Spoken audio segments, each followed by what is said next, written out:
Jamais sans la grâce, une dévotion matinale qui vous connecte à la pensée de Dieu et vous donne la provision du ciel au quotidien.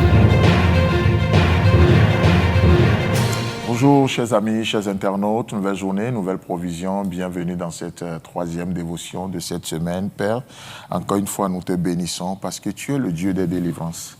Merci pour ce que tu fais encore ce matin au travers de cette dévotion. Je crois en toi Seigneur, à ton onction, à ta puissance qui est non seulement dans ta parole, mais derrière ta parole et qui fait que ta parole ne revient jamais à toi sans produit d'effet.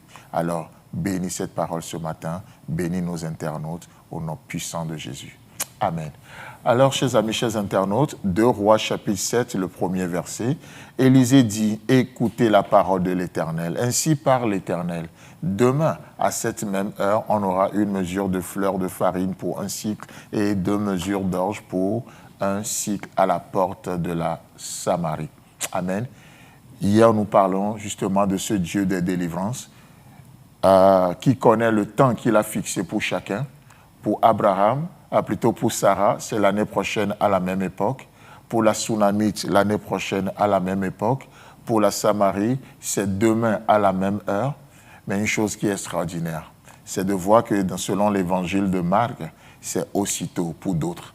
Aussitôt, à l'instant, aussitôt. Et lorsque nous voyons ce mot aussitôt ou au même instant, ces expressions, les deux confondues, reviennent 24 fois dans l'évangile selon Marc.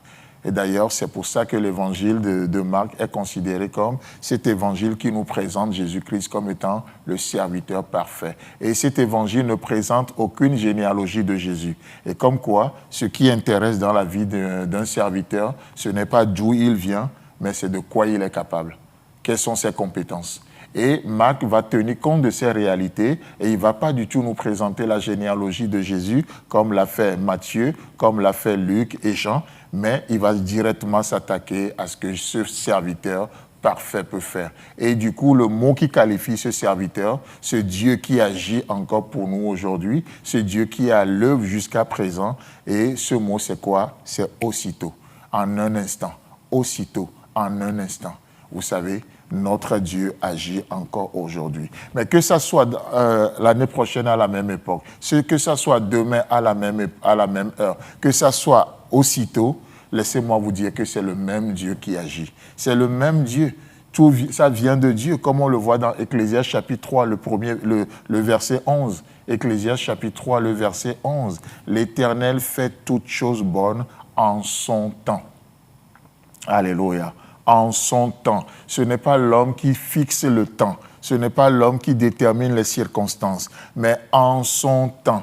L'Éternel fait toutes choses bonnes en son temps. Mais combien nous aimerions réécrire ce verset autrement? L'Éternel fait toutes choses bonnes en mon temps. Et Dieu dit non. Erreur de rédaction. C'est en son temps. S'il doit agir l'année prochaine à la même époque, c'est lui qui le détermine. S'il doit agir demain à la même époque, c'est lui qui détermine. S'il doit agir aussitôt que tu es en train de m'écouter, que ce fardeau tombe maintenant, que Dieu te libère maintenant, c'est lui qui choisit. C'est lui qui choisit. N'essayons pas d'enfermer Dieu dans une boîte. Non seulement nous ne pouvons pas y arriver, mais qu'est-ce qui se passe? Nous ratons les rendez-vous de Dieu dans nos vies. Le temps appartient à Dieu. Je ne dis pas ça pour me dédouaner ou pour nous dédouaner, dire bon allez, non, mais nous discernons le temps. Avec l'Esprit de Dieu qui nous dirige, nous discernons le temps. Et si Dieu vous met la conviction dans le cœur que c'est l'année prochaine à la même époque, attendez Dieu. Si Dieu vous donne la conviction que c'est demain à la même époque, oh, attendez Dieu, soyez au rendez-vous. Si Dieu met la conviction dans vos cœurs que maintenant il est en train de faire quelque chose, il est en train d'agir maintenant, oh, ne ratez pas ce rendez-vous divin-là. Discernez le temps, discernons le temps qu'il fait. L'Éternel fait toutes choses bonnes en son temps. Nous discernons son temps. Et il est dit, même il a mis dans leur cœur la pensée de l'éternité, bien que l'homme ne puisse pas saisir l'œuvre que Dieu fait du commencement jusqu'à la fin.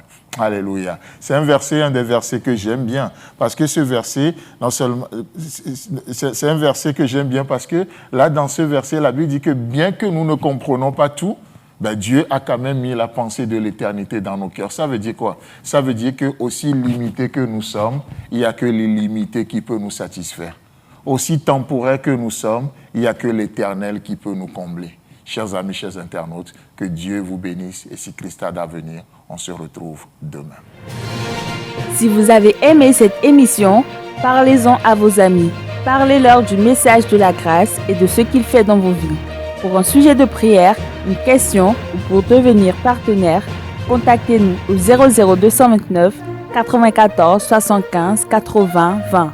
Que Dieu vous bénisse et à la prochaine. En attendant, pensez avec Dieu.